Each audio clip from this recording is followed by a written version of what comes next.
If you like the taste of classic apple pie, you'll want to try out today's recipe. Howard shows us how to make Grandma Millie's apple pie in the Mr. Food Test Kitchen. I'm so excited because we're launching a new series called Grandma's Best Recipes.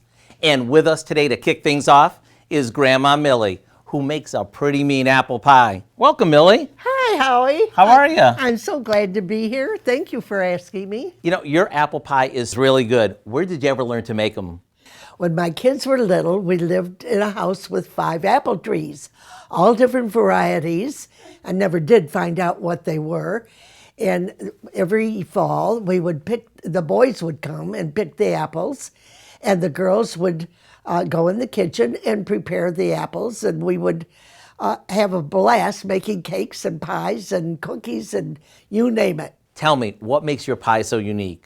The trick is to use an assortment of apples, some tart, some sweet, and they need to be sliced very thin. I always add a little bit of clove to the cinnamon and the nutmeg.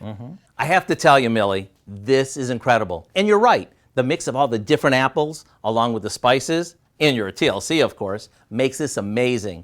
If you'd like the recipe for Grandma Millie's apple pie, of course you can find it on our website.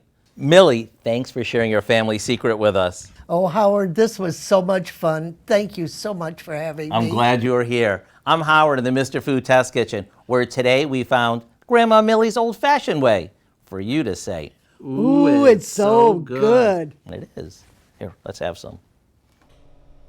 You can find this recipe along with a lot more good food from the Mr. Food Test Kitchen online. Just go to our website at koamnewsnow.com.